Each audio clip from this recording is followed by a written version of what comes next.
Gracias. Bueno, entonces vamos a retroceder un poquito. En esta clase vamos a ver el efecto de las formas de fondo, su relación con el coeficiente de Manning, y luego vamos a estudiar lo que corresponde al material grueso y lo que corresponde a los factores que afectan la resistencia al movimiento y las condiciones para inicio de movimiento. Entonces, dentro del efecto de las formas de fondo en las obras en el ambiente aluvial, nos encontramos que pueden estar influenciando las obras que se encuentran en el río, ya sea en el fondo o en las riberas, incluidas, digamos, los efectos de las barras de sedimentos que se encuentran en movimiento, afectando lo que son pilares de puentes, estribos, espuelas y demás obras, no solamente en lo que corresponde a la velocidad de la corriente, sino también la altura del flujo. En el caso particular de las dunas, tendríamos que podría presentarse hasta una altura de duna máxima igual a la profundidad media de flujo, lo cual puede influenciar también la altura que se requiere para el cruce. En el caso de los puentes, el gálibo tendría que considerar no solamente tirante y borde libre, sino también la altura que podría presentarse por el movimiento de las formas de fondo.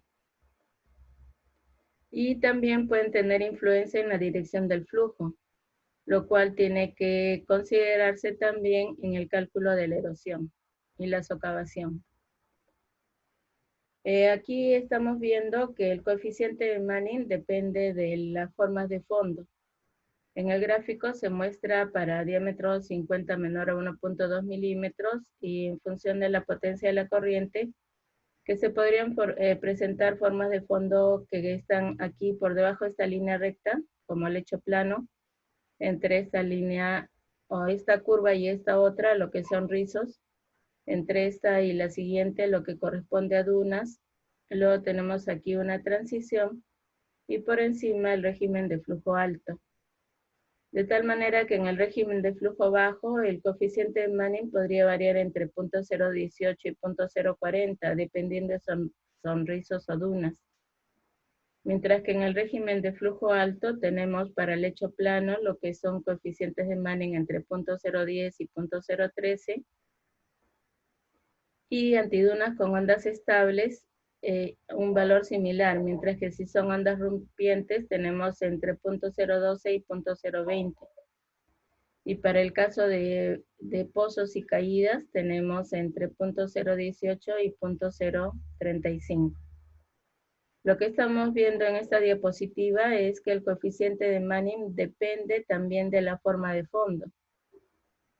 Digamos que esto podría ser una de las razones en las que tenemos que dar coeficientes de corrección.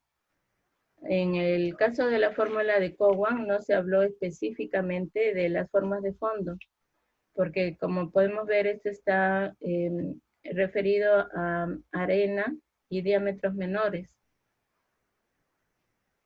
Y además depende de cuáles son las formas de fondo que se pueden presentar en cada caso. Y entonces nos preguntamos cómo podríamos saber cuál es el coeficiente de Manning que corresponde en un lugar en particular. Teniendo en cuenta que el coeficiente de Manning dependería de la forma de fondo, que a su vez depende de la potencia de la corriente, lo que podemos esperar es que este varíe mucho. Y por eso nos muestran este ejemplo que es para un río de Bangladesh, en el que podemos observar que la descarga puede variar desde valores tan pequeños como 0.4 millones de pies cúbicos por segundo hasta 4 millones de pies cúbicos por segundo. Y tenemos que el coeficiente de Manning para las descargas pequeñas está en el orden de 0.04. Y esto va disminuyendo a medida que la descarga va aumentando, hasta encontrar valores de 0.012. Quiere decir que en una misma corriente existe una variación muy grande del coeficiente de Manning. Esta variación del coeficiente de Manning entonces debemos observarla con cuidado, particularmente para lechos de granulometría fina, es decir, arena o diámetros menores, y observar la ocurrencia de las formas de fondo. Ahora lo que tenemos es lo que corresponde a los cauces de material grueso. Se hace la diferencia porque en el caso de que los sedimentos no sean cohesivos y se tengan diámetros entre 2 milímetros y 250 milímetros, que ya corresponderían a gravoso, porque hemos marcado en 2 milímetros la diferencia entre arenas y gravas, entonces se tiene que el canal es menos activo. A esto se refiere a que hay menos movimiento de fondo y también hay menor movimiento de bancos. Ya hemos dicho que bancos se refiere a las riberas del río. Y hay una tendencia al acorazamiento. Más adelante vamos a explicar qué entendemos por acorazamiento, a medida que se hace más grueso. También nos indican que los rizos nunca se forman y que las dunas se presentan muy raramente. Pueden tener fracciones de material que están solamente parcialmente sumergidos durante la mayoría de los caudales, lo cual implicaría también que va a haber una diferencia en la influencia que tienen en la corriente, dependiendo de cuál es el tirante. Y tenemos que para estos cauces, la rugosidad no está mayormente influenciada por las formas de fondo, pero sí por la rugosidad del grano. Aquí entonces diríamos que entre 2 y 2 milímetros y 250 milímetros, también nos dicen que podrían presentarse dunas, pero sin embargo, nos dicen que tendríamos que la rugosidad podría expresarse simplemente en función del diámetro. Y esta es una diferencia muy importante y que señalaremos. A partir del caso de diámetros mayores a 2 milímetros, podríamos considerar que el coeficiente de Manning depende de del diámetro y ya no depende de la forma del fondo.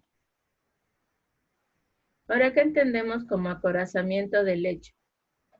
Resulta que como el lecho está conformado por material que en la mayoría de los casos es bien graduado, es decir, existe una diferencia de tamaños desde muy pequeños hasta muy grandes, entonces lo que sucede en el fondo del canal debido al movimiento del agua es que las partículas finas son llevadas por el agua y van quedando las partículas gruesas. Y estas partículas gruesas se acomodan formando una coraza. De ahí es donde viene el término acorazamiento. Forman una capa de protección en la superficie mejor dicho, en el fondo del canal, que sería la superficie del terreno.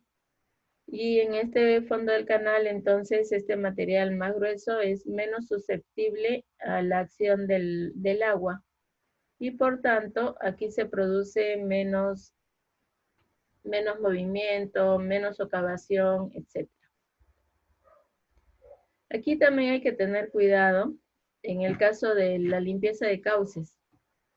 Tenemos que una de las prácticas más comunes siempre antes del periodo de avenidas es realizar una limpieza para retirar todo el material de sedimentos que pudiera haberse depositado en el cauce y dejando la superficie, mejor dicho, la sección transversal libre para que no haya sobreelevación de agua cuando se presenten las máximas avenidas. Sin embargo, en el caso de que esta limpieza de cauce comprometiera la coraza, es decir, que retiraran la coraza de protección, esa obra ya no tendría el mismo efecto, ya que al quitar esta coraza de protección estarían dejando todo el material inferior desprotegido y por tanto más susceptible a la socavación. Hay que tener mucho cuidado entonces en definir cuáles son las condiciones que se utilizan para la limpieza de cauce. En esta diapositiva nos muestran el efecto de este acorazamiento en el caso de una presa. Ya hemos comentado que aguas abajo de algunas estructuras, por ejemplo los puentes y también las presas, se puede presentar una disminución del del nivel del fondo. A esa disminución del nivel del fondo le llamamos degradación. De tal manera que aquí nos indican que para esta presa de Estados Unidos se había previsto una disminución de 15 pies por ese efecto de disminución del nivel del lecho que se conoce como degradación a lo largo de 10 años. O sea, una degradación de 10 metros, digo de 15 pies en 10 años. Sin embargo, solamente hubo un descenso de 3,5 pies. Y esto se atribuye al acorazamiento del lecho. Aquí nos muestran entonces en esta gráfica de granulometría de porcentaje acumulado que pasa, o sea, porcentaje más fino versus diámetro, que esta curva intermedia corresponde a las condiciones iniciales de la corriente, con las cuales se calculó una degradación de 15 pies. Pero sin embargo, pasados los 10 años, se tuvo solamente 3,5 pies. Y ahí se tomó una muestra granulométrica, encontrando que en la superficie había una coraza cuya curva granulométrica está indicada aquí como condiciones finales. Como podemos ver, la granulometría es más gruesa. Al ser más gruesa, permite resistir mejor el proceso erosivo de la corriente y ello, digamos, causa en este caso menor degradación. Y tenemos aquí que esta curva granulométrica que corresponde a material más fino es el que fue retirado de la corriente. Fue retirado de la corriente. Y es la diferencia entre estas condiciones iniciales y las condiciones finales. Como dijimos, el coeficiente de Manning entonces se puede expresar en función del diámetro.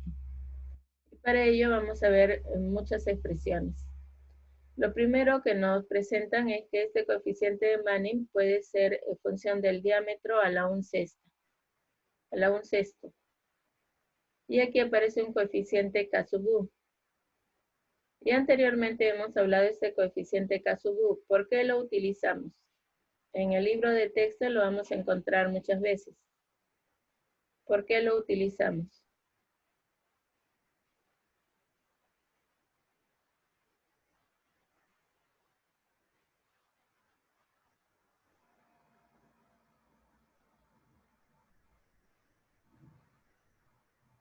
Este coeficiente K sub U lo vamos a encontrar muchas veces y de hecho ya lo hemos encontrado anteriormente. ¿Por qué utilizamos este coeficiente K sub U?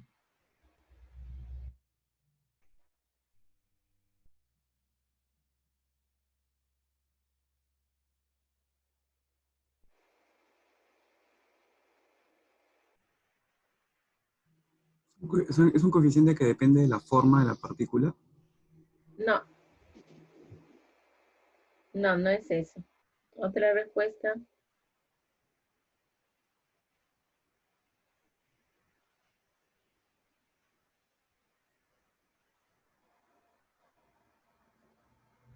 Que depende del tamaño, o sea, del diámetro. Ya les he dicho que esta es una de las fórmulas donde encontramos un K sub U, pero no es la única. Para Anteriormente. transformar unidades. Muy bien. Esa es la respuesta correcta. Este K sub U es un coeficiente que se aplica que depende del sistema de unidades cuando las fórmulas no son balanceadas.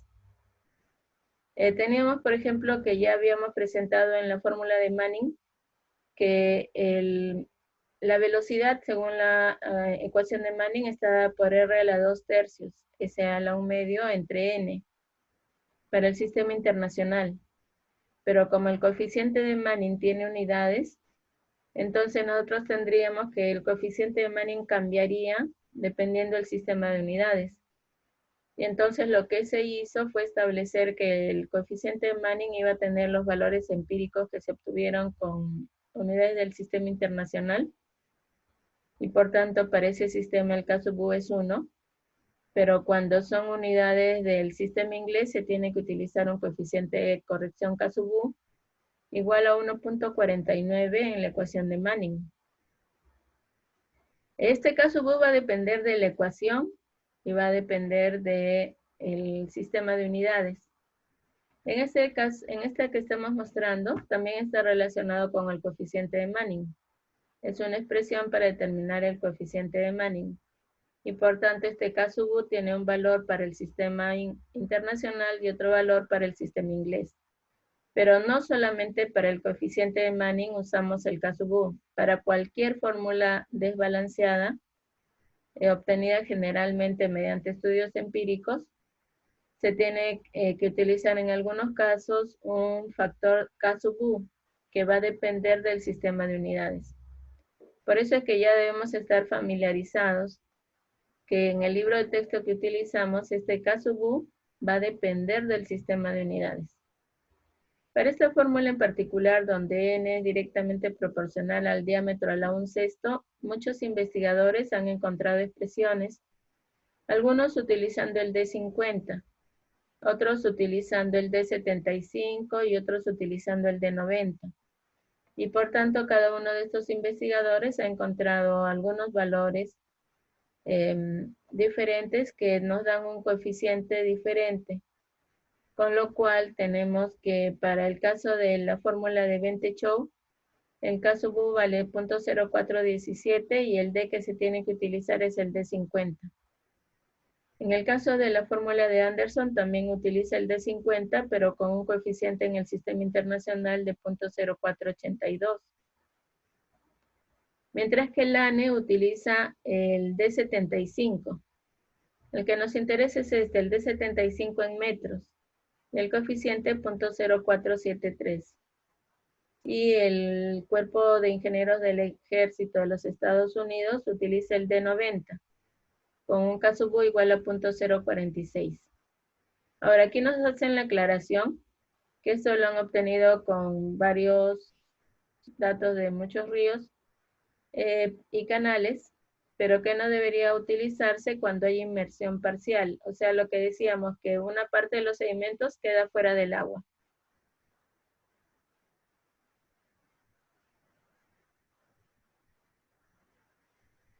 Y luego tenemos aquí otras expresiones. En estas expresiones tenemos que el coeficiente de Manning se está expresando ya no solamente en función del diámetro, sino también en función del tirante. Tenemos que esta fórmula 319 corresponde a Limerinos y Bray y Simons y Centurco.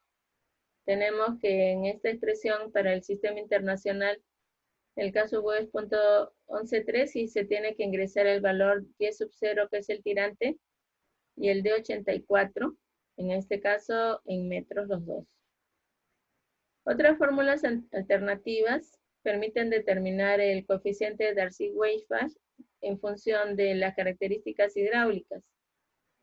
Tenemos que este coeficiente de Darcy se relaciona con el coeficiente de Manning con esta ecuación 3.22, en la que también aparece un Kasubu que es 0.113. Y entonces tenemos que el coeficiente de Manning sería 0.113, el radio de la 1/6 por la raíz de f. De tal manera que si nosotros tenemos el f, podemos determinar el n. Y en estas expresiones, el f depende del radio hidráulico y del D84. Donde está esta fórmula, noten que no tiene Kasubu. Y esto es porque f es adimensional y estas fórmulas son balanceadas. Al ser balanceadas no necesitan un factor Kasubu y por tanto en estas ecuaciones podrían estar en el sistema internacional o en el sistema inglés y no se necesita un coeficiente de corrección de unidades Kasubu. Haciendo un resumen de distintos autores, entonces aquí tenemos muchos más y aquí se indica cuál es el diámetro. Strickler, por ejemplo, recomienda trabajar con el D medio, al igual que Chang y Henderson. Pero sin embargo, noten ustedes que sus coeficientes son muy diferentes. trabajando con el diámetro medio y han encontrado valores del K que son muy diferentes a los valores de Strickler. Entonces, lo que se recomienda es considerar algunas fórmulas que podrían usar, por ejemplo, el de 50, el de 75, y calcular con eso el coeficiente de Manning. Los valores que estén fuera del rango se eliminan y luego se puede hacer un promedio con los que quedan. Ahora, debemos tener en cuenta que esto solamente se refiere a la rugosidad del grano. Esto en la fórmula de Cowan, ¿a cuál de los componentes se refiere? ¿Al N0, N1, N2, N3, N4 o M5?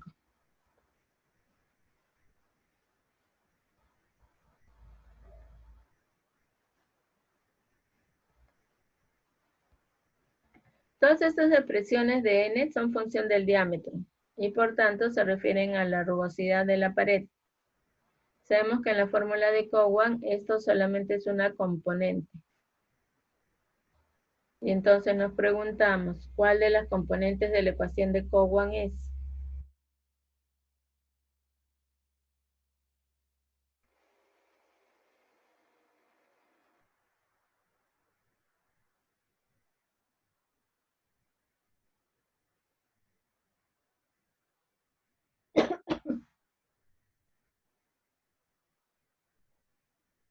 A ver, voy a preguntar.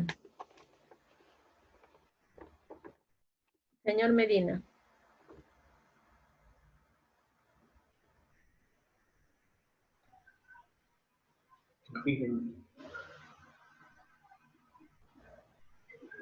¿Cuál de los componentes de la ecuación de Cowan corresponde a la rugosidad del grano? En la ecuación de Cowan tenemos N0, N1 hasta N4 y un M5. Esta rugosidad del grano, ¿a cuál de los coeficientes corresponde?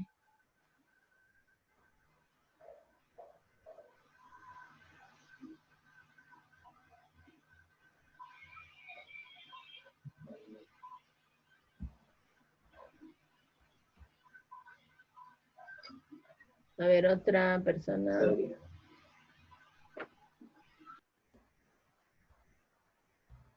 Señor Santana.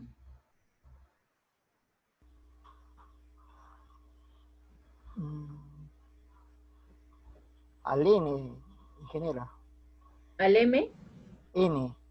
No, pero hay N0, N1, N2, N3, N4 y M5. Todos esos son de la ecuación de Cowan.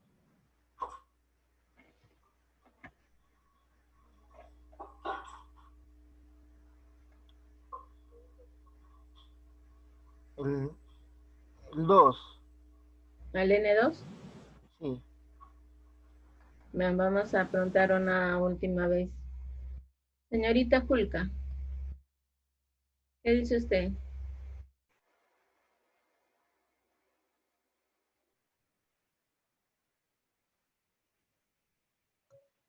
No, al N1. Bueno, les agradezco a todos por sus respuestas, pero ninguno ha acertado. N0. Mira, yo, Ya, al N0, muy bien, ahora sí. Eso está muy bien, es el N0. N0, ¿no? Aquí ya tenemos la fórmula de Cowan.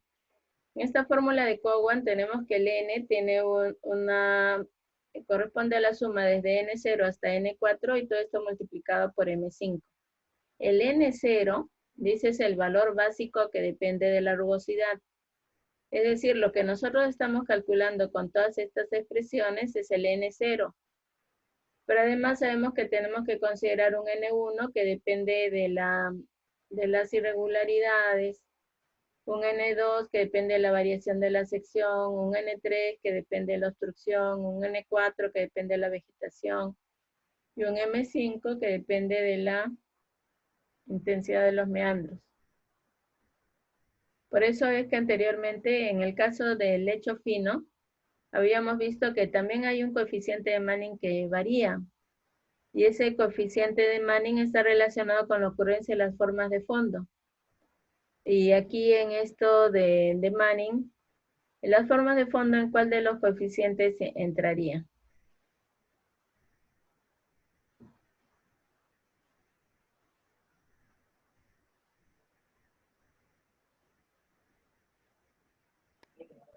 ¿A la superficie del canal? No, porque esta superficie del canal se refiere a la rugosidad del grano y nosotros estamos viendo que en el caso de del canal fino, digo, de la granulometría fina, el N no depende de la rugosidad del grano, sino que depende, bueno, también depende del diámetro, pero también depende de la potencia de la corriente y es decir, de las formas de fondo que se presenten. Por tanto, tendríamos que hay un N que sí corresponde a las condiciones granulométricas, que sería el N0, pero la forma de fondo es un efecto adicional. Y esa forma de fondo no está claramente explicada aquí en estos diámetros, en estos coeficientes de Cowan. Diríamos que en algunas formas, en alguna manera, estas formas de fondo funcionan con unas obstrucciones, pero no queda claro. Quiere decir que en la fórmula de Cowan no están establecidas las condiciones del efecto de las formas de fondo en el coeficiente de Manning. Ingeniera, y irregularidades aquí hacía referencia, ¿no era la forma de fondo? No, esta irregularidad se refiere a si es que el alineamiento es recto, es curvo, si es muy variable, si la sección transversal está cambiando continuamente, si tenemos que las condiciones de la rugosidad de las paredes varían. Esto es una irregularidad. Este canal que estamos viendo es irregular. Noten ustedes que cambia continuamente. A eso se refiere la irregularidad. Ingeniera, y con respecto al N2 que dice que es el tamaño de la sección transversal, ahí no estaría de repente incluido lo que es el fondo. Variación de la sección transversal. En esta variación de la sección transversal tenemos que la sección transversal se puede mantener en una determinada condición y dependiendo del movimiento de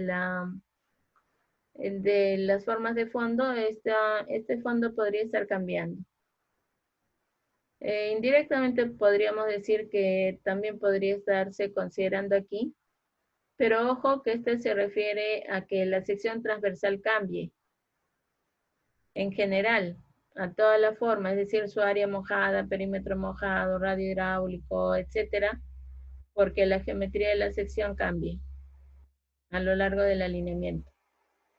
Entonces diríamos que indirectamente podrían estar incluidas en la variación de la sección y en el efecto de la obstrucción. Dependiendo de cómo es que se mueven estas, podríamos nosotros hacer una corrección, pero no está claramente especificado ese efecto aquí.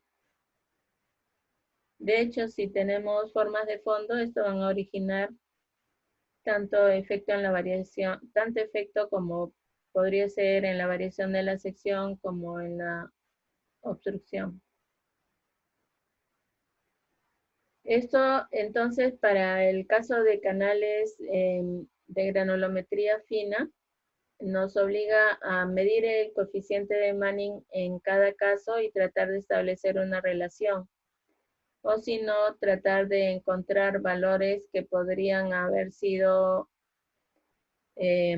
representativos para algunos ríos de características similares.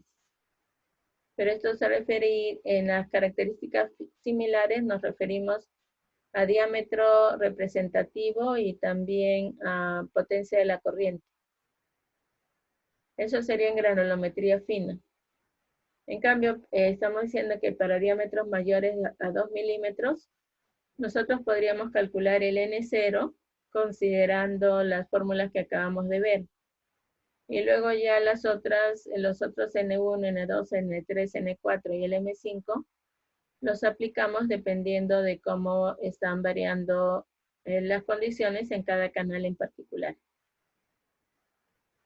Lo que sí debemos tener muy claro es que lo que hemos estudiado se refiere a el N0. Esto de aquí es el N0. Todavía faltaría determinar los otros coeficientes de Cowan. También aquí, estos que dependen del diámetro se refieren a la rugosidad de la pared y por tanto son del N0.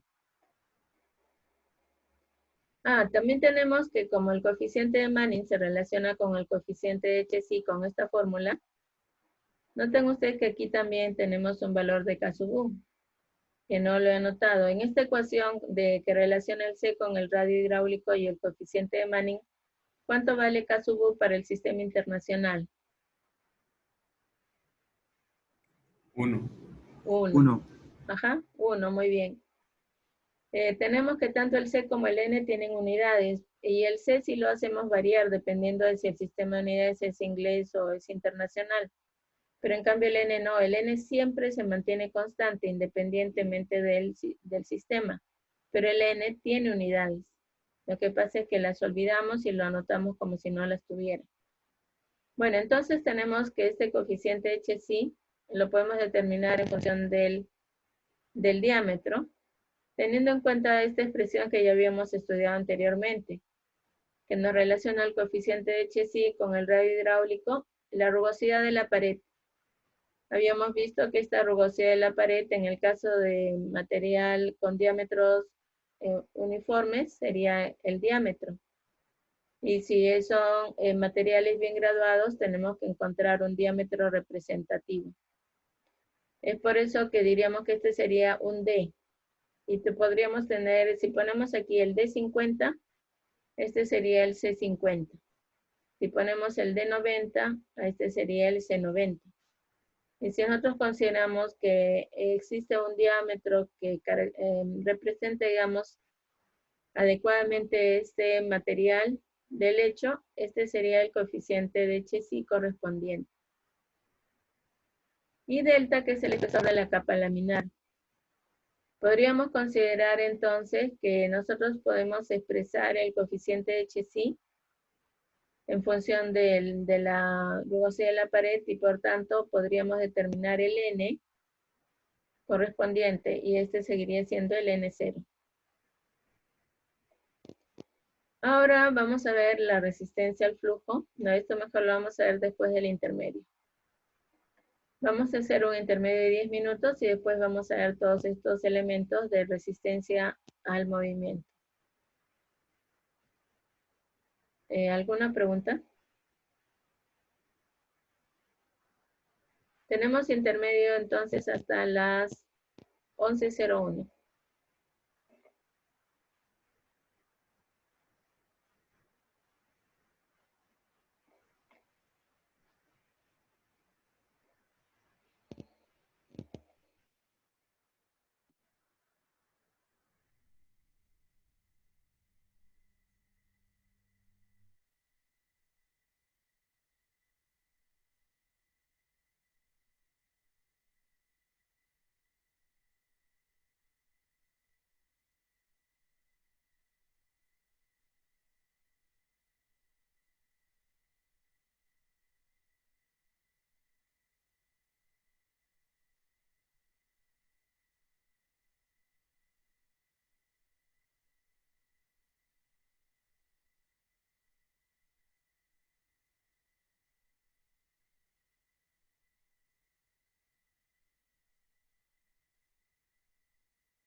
Señores, continuamos. Bueno, aquí veo un comentario del señor Benavides, le agradezco. Según tengo entendido hasta el momento, se ha definido que las clases presenciales empezarían en julio del 2021. Y bueno, de todas maneras vamos a estar atentos a todas las comunicaciones y disposiciones gubernamentales para definir esta condición. Continuamos con el caso de resistencia al movimiento. Estamos señalando aquí un listado de características que tienen que ver con la resistencia al movimiento. Vamos a ver con detalle todas las primeras y las que están por debajo de la línea anaranjada, las vamos a mencionar y explicar ahorita.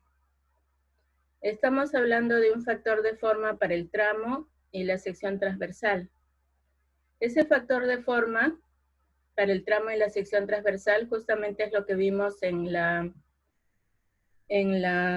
ecuación de Cowan como un coeficiente de corrección de Manning que correspondería a las irregularidades, y esas irregularidades se pueden tener tanto en el tramo como en la sección transversal. Y entonces ya queda claro que estos elementos van a tener influencia sobre la resistencia al movimiento. Igual sucede en el caso de la fuerza de filtración. Tenemos que, si es que las paredes son permeables, entonces va a haber un movimiento de filtración a través de las paredes. Esa filtración va a depender de la relación que existe entre el nivel del agua y el nivel freático. Y ya que tenemos que si el nivel del agua se encuentra por encima del nivel freático, entonces va a haber un movimiento desde el canal hacia el acuífero. Y en el caso contrario, que el nivel de freático se encuentre por encima del nivel del agua en el canal, el movimiento va a ser desde el acuífero hacia el canal. Ahora, esto también tendríamos que podría estar variando en los casos en los que se producen fuertes lluvias, y esto podría generar una saturación en el suelo no saturado, que rápidamente va a drenar por acción de la gravedad. En esos momentos también podría haber una variación del nivel freático, con lo cual habría también un flujo, mientras el nivel freático va disminuyendo. Aquí entonces, dependiendo de si el flujo es ingreso o de salida, el efecto sería diferente. Y después nos hablan de la concentración de la descarga del material de fondo. Hemos hablado que hay unos sólidos que se desplazan moviéndose por el fondo. Y por tanto, nos encontramos que podríamos determinar ese volumen de sólidos que se mueven por el fondo con respecto al volumen del agua correspondiente, y esto nos daría una concentración. Mientras haya una mayor concentración, entonces hemos visto que puede llegar un momento en que existe una hiperconcentración, y las características del flujo hiperconcentrado son muy diferentes a las que estamos analizando ahora. Pero sin llegar a la hiperconcentración, nos encontramos de que a medida que el flujo se va incrementando en concentración, el peso específico de la mezcla va aumentando, con la fórmula que habíamos visto anteriormente. Y esto va a dar una también mayor resistencia al avance del flujo. Lo mismo sucede con los sedimentos finos, con la diferencia de que los sedimentos finos por lo general están mezclados con el agua y por tanto se mueven en suspensión junto con el agua. Pero igualmente podrían tener una influencia no solamente en la densidad de la mezcla, sino también en la resistencia al movimiento. Para expresar la influencia de la profundidad con la resistencia al flujo, nos muestran aquí en esta gráfica la altura de agua en pies versus la descarga en pies cúbicos por segundo.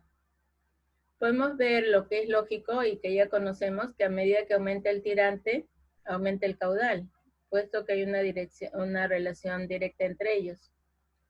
Sin embargo, lo que nos tratan de explicar en este gráfico es que esa relación no es única, sino que va a depender de las formas de fondo.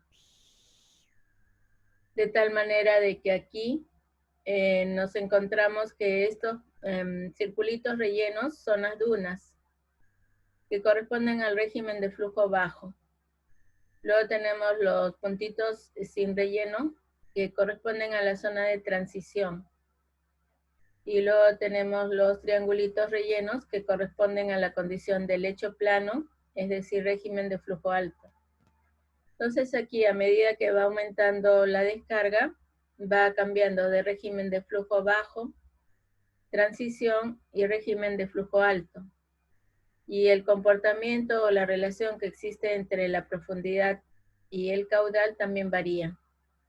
Entonces va a depender de las condiciones de la corriente, lo cual indirectamente también está relacionado con la relación que tiene el coeficiente de Manning por la ocurrencia de las descargas de fondo y cómo va variando con respecto a la potencia de la corriente, que depende de la velocidad y el tirante, que a su vez determinan el caudal.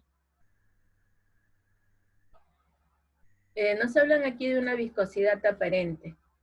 Esta viscosidad es porque cuando el flujo está tiene concentración de sólidos, tiene una viscosidad diferente a la viscosidad del agua pura. Esa viscosidad de las mezclas de agua-sedimentos es lo que están llamando viscosidad aparente. En este gráfico nos muestran la viscosidad cinemática aparente de dispersiones de agua bentonita. En el eje de ordenadas tenemos la viscosidad en unidades del sistema inglés y en el eje de abscisas tenemos la temperatura. Y nos encontramos aquí que lo que ya conocíamos para el caso de los líquidos y que lo estudiamos desde Mecánica de Fluidos 1, a medida que aumenta la temperatura, la viscosidad cinemática disminuye. Eso se produce en todos los casos. En el caso del agua, ¿cuál es la viscosidad cinemática que usamos para 20 grados Celsius en el sistema internacional?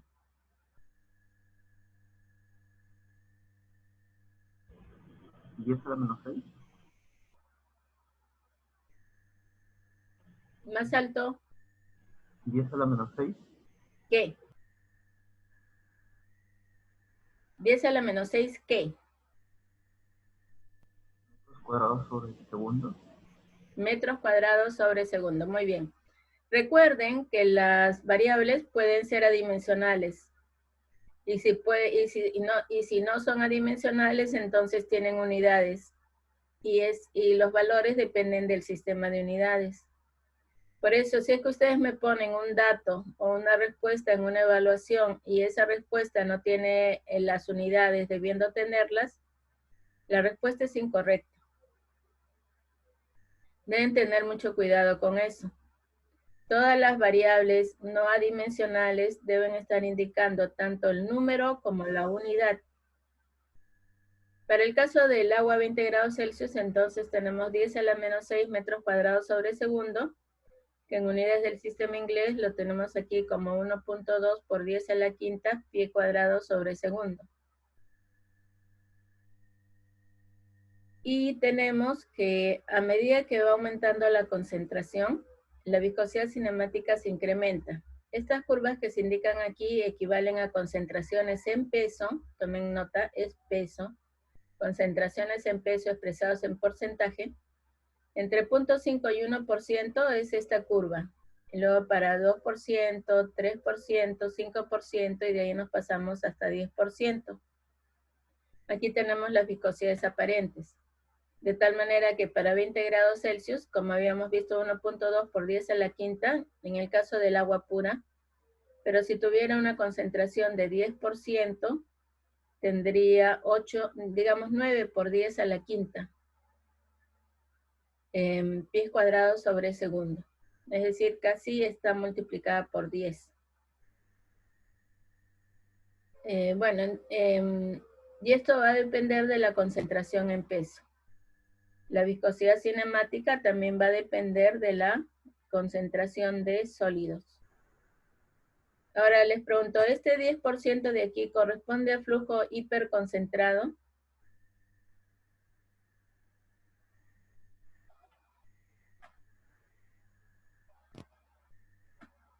¿Qué dicen ustedes? ¿A partir de qué concentración decimos que el flujo es hiperconcentrado?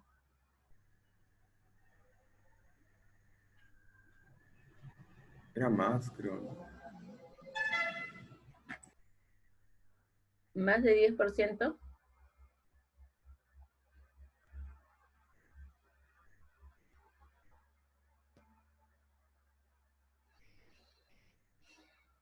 Le voy a preguntar. Señor Benavides.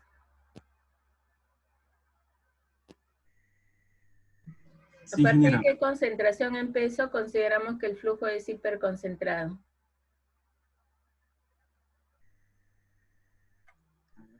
Lo tuve apuntado. ¿Cómo dicen? Quería ver si lo tenía apuntado. No lo tengo, señora, disculpe. Ya es bueno que lo anoten.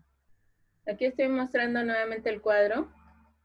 Tenemos que cuando es concentración en peso, el hiperconcentrado se considera en mayores de 12%.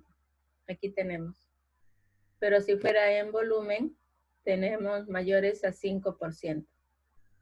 Pero sin embargo, tenemos que a partir de 6% en peso hasta 12%, ya el flujo es muy concentrado. O sea, no llega a hiperconcentrado, pero ya tiene una concentración bastante grande, que es apreciable. ¿Qué sería? Ingeniera, ¿Ah? ¿Sí?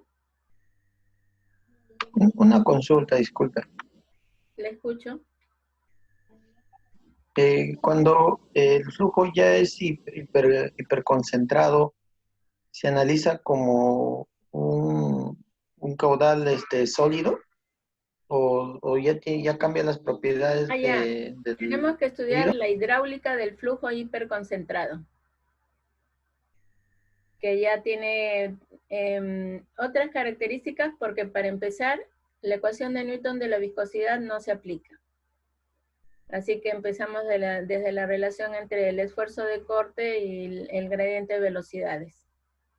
Luego hemos visto que cambia la densidad de la mezcla, cambia la viscosidad de la mezcla. Su comportamiento también cambia y por tanto hay toda una hidráulica de los flujos hiperconcentrados. Y por eso hicimos la aclaración de que nosotros no vamos a estudiar flujos hiperconcentrados. Solamente vamos a estudiar los flujos que no lo son. Pero estamos haciendo salvedad que para valores mayores a 6% de concentración en peso ya podemos considerar que el flujo es muy concentrado. Todavía vale todo lo que estamos estudiando. Pero si fuera hiperconcentrado ya no vale porque tiene su propia hidráulica. Entonces, para lo que estamos mostrando, sí tenemos que las condiciones son válidas y entonces aquí tenemos hasta 10%, que puede haber una variación muy significativa de la viscosidad.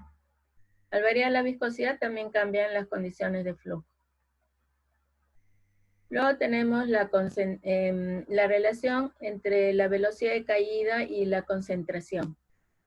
Ya hemos visto varias expediciones empíricas que nos permiten determinar la velocidad de caída en función del diámetro y la temperatura.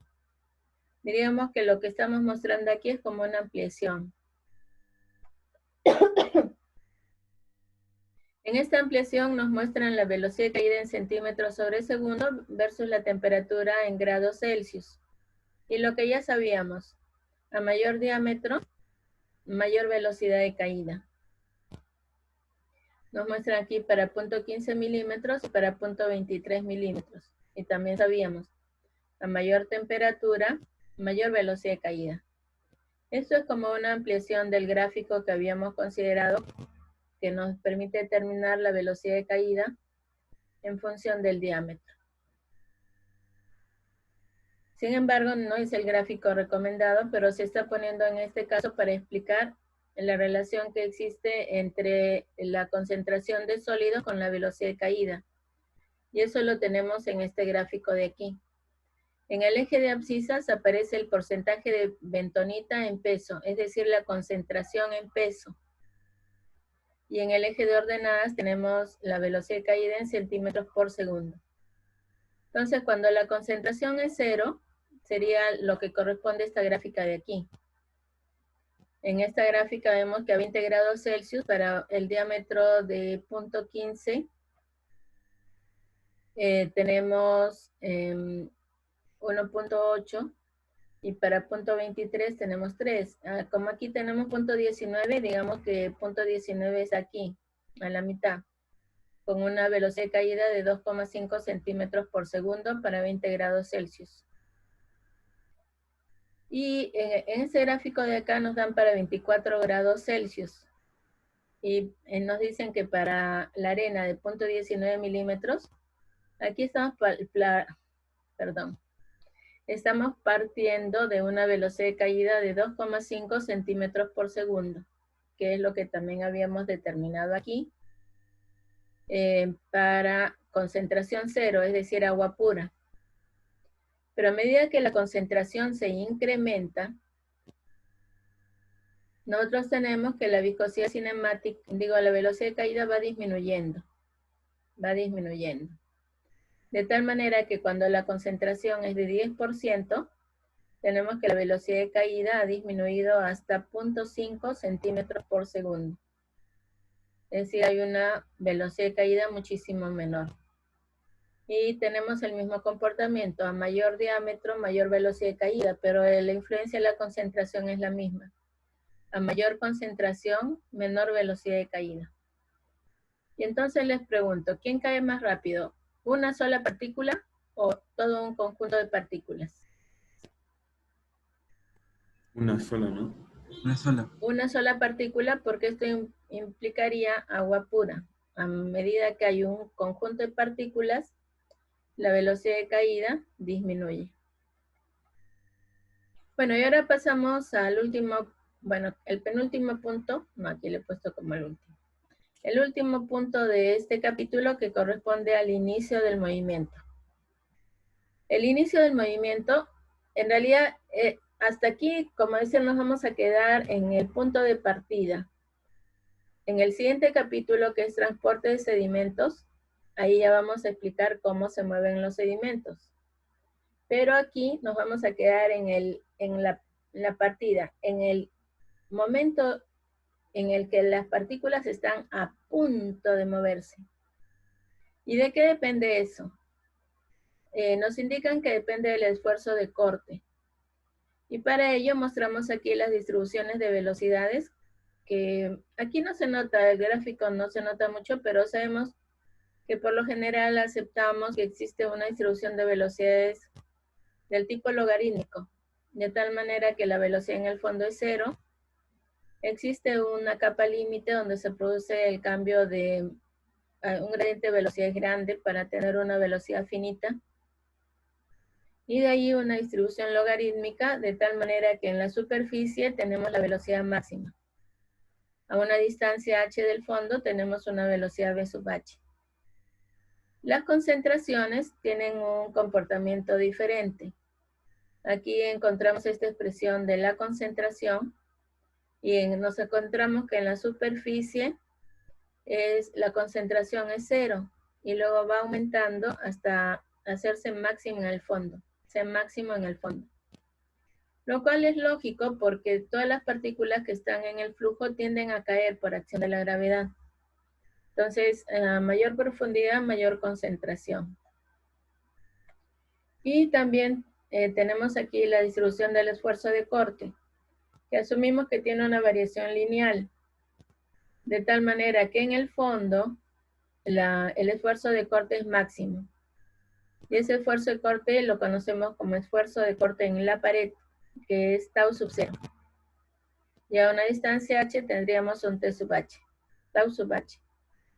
Y lo que hacemos entonces es considerar de que el inicio de movimiento está relacionado con este esfuerzo de corte en el fondo, el tau sub 0.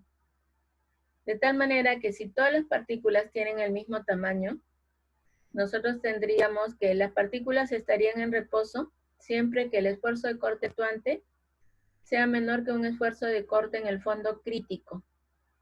Aquí le vamos a llamar tau sub 0 C a un esfuerzo crítico en el fondo, que nos da justamente el momento a partir del cual la partícula se mueve. Entonces, mientras el esfuerzo de corte sea menor que el crítico, todas las partículas están en reposo. Pero si el esfuerzo de corte supera este valor, entonces ya las partículas entran en movimiento, pero se empiezan a mover solamente por el fondo. Y si el esfuerzo de corte sigue aumentando y se llega a un valor de tau sub 0 crítico prima, entonces en ese esfuerzo de corte crítico prima, las partículas entran en suspensión. Querría decir que mientras están entre tau sub 0 crítico y el tau sub 0 prima, las partículas se mueven solamente por el fondo. En suspensión es 0 y el total es igual al transporte de fondo. Pero si el esfuerzo de corte fuera mayor que tau sub 0 prima, entonces las partículas entran en suspensión. El movimiento total sería el transporte en suspensión. Ahora, el asunto es que esto es si todas las partículas tuvieran el mismo tamaño. Pero como encontramos una mezcla de partículas, ya hemos visto que en realidad es toda la mezcla, toda una mezcla, y por tanto tendríamos que considerar que existe un esfuerzo de corte crítico en que toda la mezcla está en reposo. Con mezcla me refiero a los sedimentos. Mejor, en lugar de usar el término mezcla, voy a usar el término sedimentos. Cuando el esfuerzo de corte actuante, que es el tau sub 0, es menor que el tau sub 0 crítico de los sedimentos del fondo, todos los sedimentos del fondo están en reposo. Pero si se supera este esfuerzo de corte crítico, entonces las partículas entran en movimiento. Pero como esos sedimentos corresponden a diferentes tamaños, entonces el comportamiento ya no hace que todas estén en el fondo y todas en suspensión, sino que sabemos que si hay partículas de diferentes tamaños, una parte de los sedimentos va a estar moviéndose por el fondo y otra parte de los sedimentos se movería en suspensión. Y el movimiento total sería la suma de los dos, en fondo y en suspensión. Ojo entonces que este cuadro corresponde solamente al caso de que todas las partículas tuvieran el mismo tamaño. Entonces, aquí noten que no hay el igual. El igual es el que se considera como el inicio de movimiento. Justo aquel instante en que las partículas están a punto de moverse, que sería la condición en que el esfuerzo de corte actuante es igual al esfuerzo de corte crítico. Esta es la condición que vamos a estudiar en este punto, que es inicio de movimiento, la que corresponde al movimiento inminente, el inicio de movimiento, la condición de igualdad al esfuerzo de corte crítico. En realidad, este esfuerzo de corte crítico prima no nos interesa. En lo que vamos a considerar es el momento en que las partículas empiezan a mover por el fondo. Uno de los primeros investigadores fue Childs. Y Childs determinó que esto va a depender de dos parámetros adimensionales. Un parámetro dimensional que se le llama como parámetro de Childs, que es un tau sub c.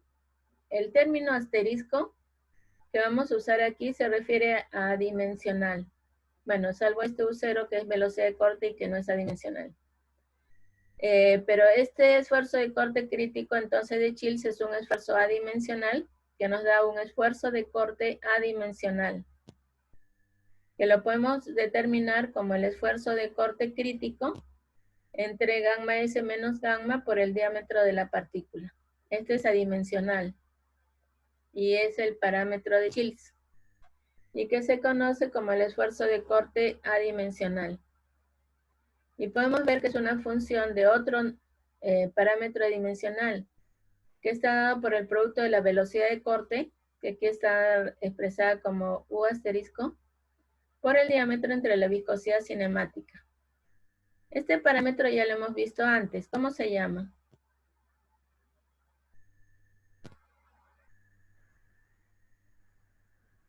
Es el corte de la partícula. La No. velocidad ¿Reynolds de la completa. partícula? Reynolds de la partícula. Ajá, Reynolds. Pero ojo que se conoce como el Reynolds de, aquí dice, D, U asterisco entre nu es el número de Reynolds de la velocidad de corte. O sea, es Reynolds de la velocidad de corte. Que lo podríamos abreviar diciendo que es el Reynolds de corte, pero se refiere al Reynolds de la velocidad de corte de la partícula, que se calcula como el producto de la velocidad de corte, que a su vez es raíz de tau sub 0 entre rho, y que lo tenemos como raíz de rho gs, donde tenemos que rho es la densidad del flujo, nu la viscosidad cinemática, D, aunque aquí dice D sub 0, es el diámetro de la partícula, y tenemos que este Reynolds de corte se relaciona también con el espesor de la capa límite laminar, que lo tenemos como delta, ya que tenemos que velocidad de corte por el diámetro entre nu, que es la velocidad, el Reynolds de corte, que aquí está denotado como R asterisco, se puede considerar como 11.6 por el diámetro entre delta. Recuerden que nosotros teníamos la expresión empírica que nos decía que velocidad de corte por delta sobre nu igual a 11.6. Velocidad de corte por delta sobre nu igual a 11.6. Entonces aquí multiplicado por el diámetro ya nos da el Reynolds de corte, que lo podríamos calcular también como 11,6 por D entre delta. Tenemos que la expresión de Childs permite tener todo un estudio empírico, ya que en este estudio empírico lo que se tiene que hacer es variar el Reynolds de la velocidad de corte para encontrar los valores del esfuerzo de corte crítico dimensional. Y entonces tenemos que en ese estudio empírico se puede hablar también de otros números adimensionales, dentro de los cuales tenemos este D asterisco, que sería el diámetro dimensional de la partícula, que despejado de la expresión del tau adimensional tau sub c asterisco, tendría esta expresión dada por la ecuación 3, pero que se puede expresar también mediante esta que nos da en función del delta, donde el delta no salió aquí, pero ya hemos hablado antes del delta. A ver, ¿quién me dice qué es el delta?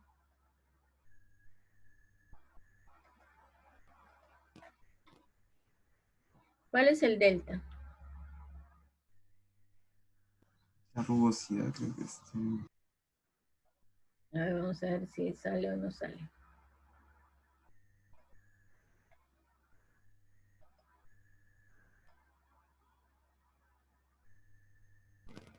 No, está cortado. Este delta es el delta que hemos llamado el peso específico relativo sumergido. El peso específico, ajá, sí estaba aquí. No lo había visto. Delta es gamma S menos gamma entre gamma.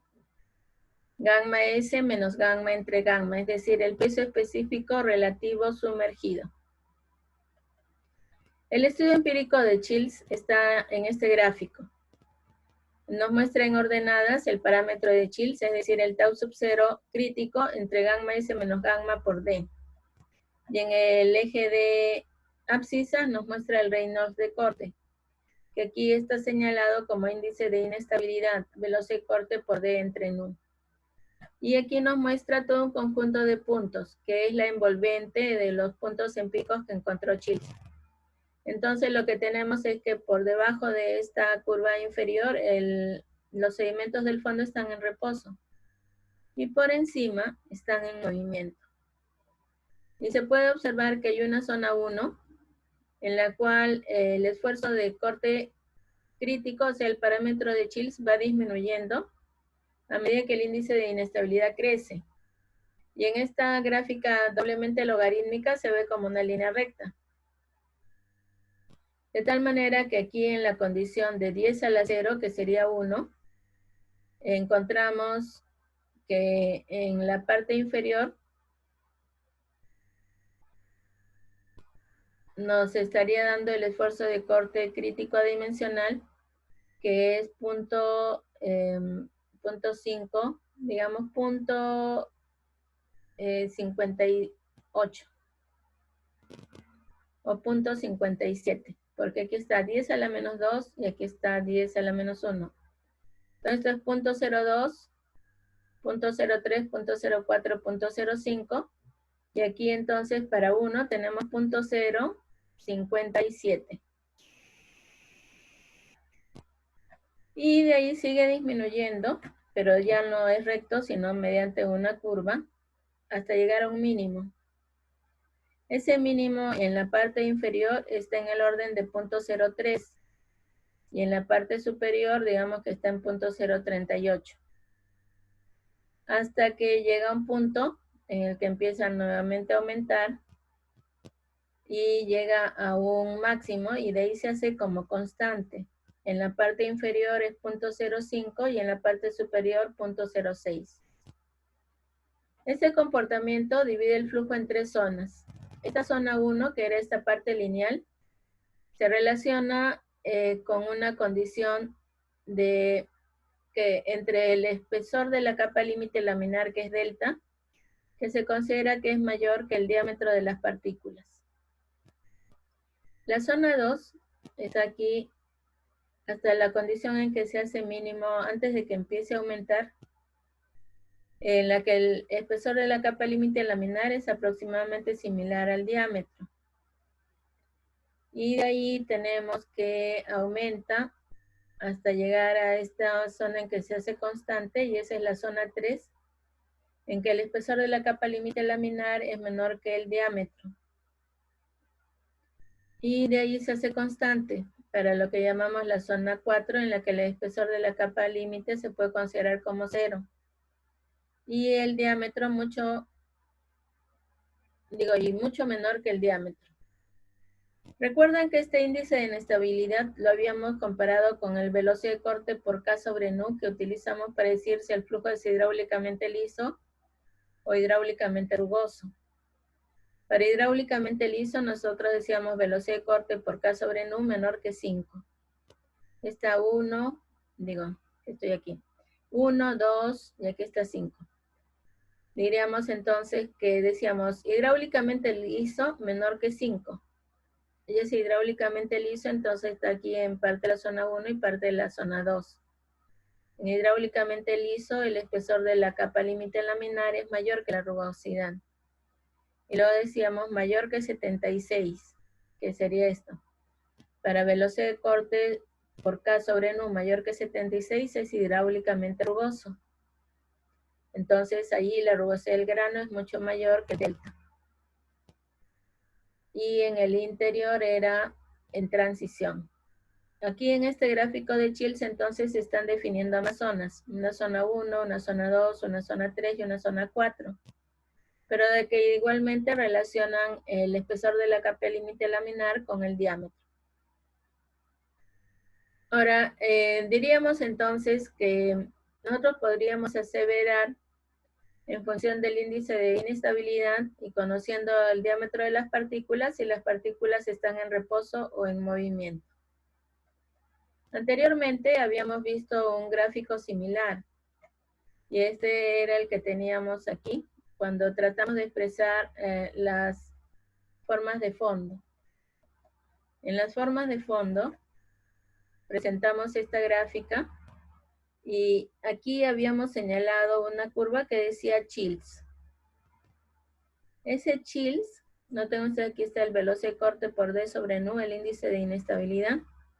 Esta curva sería la que corresponde a la curva de Childs. Solo que en este caso no es el esfuerzo de corte crítico adimensional el que está en ordenada, sino la velocidad de corte entre W. Pero estos estudios están relacionados con esta, que nos indica que por debajo está en reposo. y por encima estaría en movimiento. Aquí entonces habíamos visto que a partir de, diríamos, de un índice de inestabilidad mayor a 10 al cubo, una partícula de un determinado tamaño ya estaría en suspensión. En este gráfico de Childs, lo que estamos mostrando solamente es, ¿está en reposo o está en movimiento? Y consideramos que está moviéndose por el fondo. Y aquí tenemos entonces 10, 100 y aquí está 1000. 1000 que sería la condición en que ya entran en suspensión.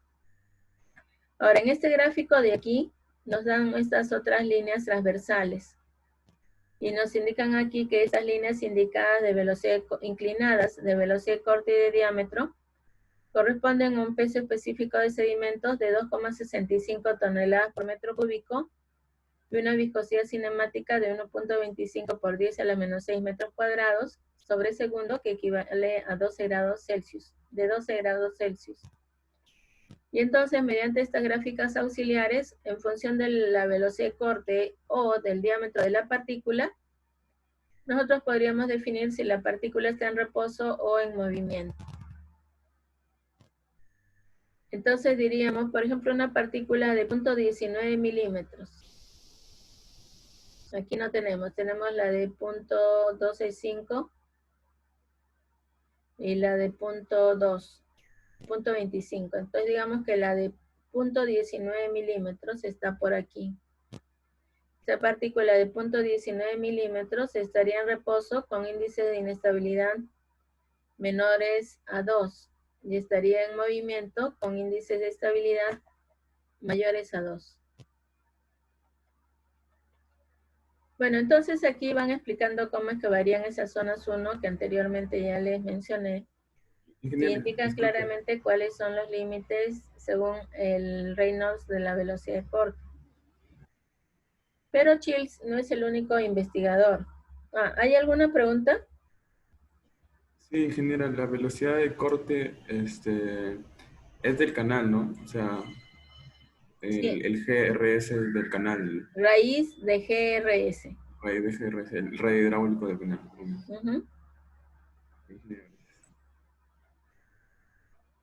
Bueno, entonces como Childs no es el único investigador, encontramos que hay otros investigadores que han determinado la condición de inicio de movimiento. Algunos investigadores lo han determinado teniendo en cuenta la velocidad. Y entonces han encontrado un parámetro que se conoce como la velocidad crítica, que es la velocidad máxima permisible y que es la máxima velocidad media del flujo para evitar erosión. Ahora, tomen en cuenta esto, aquí dice velocidad media. Y recuerden que la velocidad media es el cociente del caudal entre el área. La distribución de velocidades puede ser como la que habíamos mostrado en esta figura inicial. Pero, sin embargo, estos investigadores han determinado una velocidad crítica que está relacionada con la velocidad media, no con la velocidad en la pared. Y eso debemos tener muy claro. El término de velocidad crítica se refiere a una velocidad media caudal entre área, mientras que el esfuerzo de corte crítico se refiere al esfuerzo de corte en la pared, o sea, el tau sub 0. Entonces, aquí tenemos que esta velocidad crítica tampoco la debemos confundir con la velocidad crítica que es raíz de GY, sino que es una velocidad crítica que está relacionada con la condición de inicio de movimiento. Entonces, por ejemplo, si yo les pido en un examen, determinen la velocidad crítica, ustedes me tienen que decir, profesora, ¿a cuál de los dos se está refiriendo? ¿A la velocidad crítica que nos permite dividir el flujo en subcrítico, supercrítico? ¿O a la velocidad crítica para el inicio de movimiento? Porque tienen el mismo nombre, pero son completamente diferentes. Bueno, entonces esta velocidad crítica para el inicio de movimiento también la han estudiado muchos investigadores. Y se muestra aquí un cuadro preparado por Massa que compara los resultados de Lisbon, Lebediev, Hallström, Levy, El Bureau, Neal, Bogardi. Vamos a ver si aquí hay más. Espérense. No. Y esto ha sido tomado el libro del doctor Rocha, que tiene un cuadro de 2 páginas. Es decir, hay otra página donde muestra más investigadores que nos dan la velocidad crítica para diferentes diámetros. Y podemos encontrar que los resultados de estos investigadores varían grandemente. Por ejemplo, para 0.06 milímetros, Lipton encontró 0.32. Pero sin embargo, el buró con una profundidad de 1 metro encontró 0.22. Y ahí ya nos vamos encontrando que esto dice que para un tirante de 1 metro. Porque vamos a ver que la velocidad crítica va a depender del tirante. Por tanto, esto es para un tirante de 1 metro. Y ya pueden ver que hay una diferencia. Aquí también, para 0.30, un investigador encontró un mínimo de 0.10, mientras que otro encontró un máximo de 0.49. Y así los investigadores muestran resultados diferentes, dependiendo del diámetro. También hay una ecuación. Massa y García propusieron esta ecuación para la velocidad crítica, en la cual la velocidad crítica depende de D, que es el diámetro de la partícula, y R, que es el radio hidráulico. Y de esta expresión es para 2,65 toneladas por metro cúbico, que dice que es válida para cuarzo porque este es el peso específico del cuarzo, y para tirantes entre 0.4 metros y 10 metros. Ahora, si hubieran otros pesos específicos, aquí también Massa tiene una expresión para velocidad crítica, para en función del peso específico de sólidos de los sedimentos. Pero también hay otras investigaciones. En estas otras investigaciones ya nos muestran que depende de la profundidad del agua. En el cuadro anterior teníamos solamente para 1 metro. En esta fórmula depende del radio hidráulico y el radio hidráulico está relacionado con la profundidad. Por tanto, aquí ya está, en esta fórmula estaría incluida.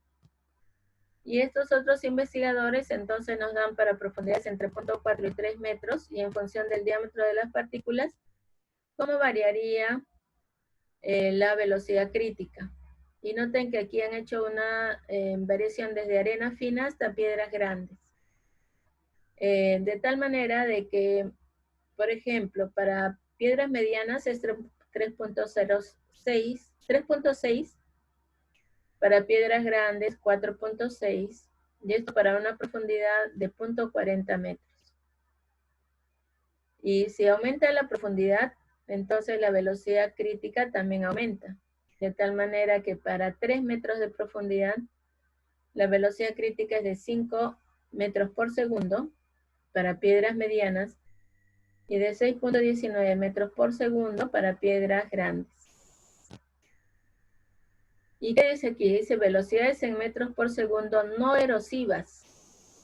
Esto quiere decir cuáles son las velocidades en las cuales todavía los sedimentos no se están moviendo. Por eso son las velocidades críticas o velocidad máxima permisible. Entonces, noten ustedes, si unos sedimentos tienen el tamaño de piedras grandes, digamos, nosotros podríamos tener en la corriente para una profundidad de 0.40 metros una velocidad de 4.6 y las piedras se moverían. Pero si el tirante fuera de 3 metros, con esa velocidad no se mueven. Para que se puedan mover a mayor tirante se necesita mayor velocidad crítica. Y esto es algo que debemos tener presente. Si, por ejemplo, si nosotros quisiéramos limpiar los sedimentos que hay en un reservorio, si tenemos un nivel alto en el reservorio y la velocidad de movimiento de salida del agua no es mayor a la velocidad crítica con esa profundidad, los sedimentos no se van a mover. Pero a medida que el nivel del reservorio va bajando, entonces ya se disminuye también la velocidad crítica y para tirantes menores esos sedimentos sí entrarían en movimiento. Aquí también nos indican lo que es para limos arenosos y suelos tipo loess con sedimentación fina e incluso conglomerados, que son mezcla de marga, pizarra y caliza porosa, o también conglomerados compactos de caliza húmeda, arenosa o masiva, areniscas y el caso de granito. Noten ustedes que el granito tiene velocidades que son muy grandes, velocidades críticas desde 15 hasta 22. O sea, es bastante resistente a la erosión, porque su velocidad crítica de inicio de movimiento es muy grande. Y en este cuadro de aquí también nos dan para diferentes revestimientos y materiales. Aquí lo que tenemos arena, suelo, tierra vegetal, suelo arcilloso, suelo con grava, conglomerado y roca dura. Noten ustedes que nos están hablando de velocidades máximas, pero no nos especifican para qué tirante. En cambio aquí sí nos especifican, por ejemplo las areniscas. Dice 4 metros por segundo para profundidad de 0.4 y 6,5 para profundidades de 3 metros. Aquí nos dicen roca dura, de 3 a 4,5, pero no nos dicen a qué profundidad. Y también nos indican para el concreto, que tiene, dependiendo del F'C, valores de 3,8, 4,4 para 140 kilos por centímetro cuadrado, y de 2,10 de 6,6 a 7,4. En el caso del concreto, tenemos que el esfuerzo de corte crítico depende de del F'C. Aquí tenemos entonces una expresión que nos relaciona el esfuerzo de corte crítico, pero la que estamos mostrando aquí lo que nos da es la velocidad crítica. Anteriormente alguien me preguntó que por qué no usábamos ladrillo para revestir los canales. Noten ustedes que en el caso del ladrillo, ahí tenemos que el ladrillo sí es muy susceptible a la erosión. Claro que esto también depende de la calidad del ladrillo. Pero de hecho, una diferencia muy grande entre el ladrillo y el concreto también está dada por la resistencia que tiene tanto a la abrasión como a la erosión que se puede producir por el movimiento del agua. ¿Tienen alguna pregunta? Ingeniera, mencionó que la velocidad crítica que estamos viendo es la velocidad para iniciar el movimiento. Sí. Y la otra velocidad crítica que mencionó, ¿podría repetirla? ¿Cómo diferencias el flujo de subcrítico o supercrítico? Ah, ya recordé. Gracias. De nada. Y la velocidad crítica es o sea, se le dice para iniciar el movimiento, y claro, coincide con iniciar la erosión, ¿no? Sí. O sea, sería lo mismo. Ok, gracias. Por eso se conoce como velocidad máxima permisible. Máxima permisible, o sea, sería la máxima velocidad en la que podemos esperar que los sedimentos están en reposo. Porque para valores mayores ya estarían en movimiento. Y al estar en movimiento quiere decir que el agua los está erosionando, los está llevando consigo. ¿Alguna otra pregunta? Bueno, entonces muchas gracias, señores. Nos estamos viendo la próxima semana, no, que digo mañana. Hasta mañana, muchas gracias. Hasta mañana. Gracias, ingeniero. Hasta mañana. Hasta Hasta luego, mañana. ingeniero. Hasta luego.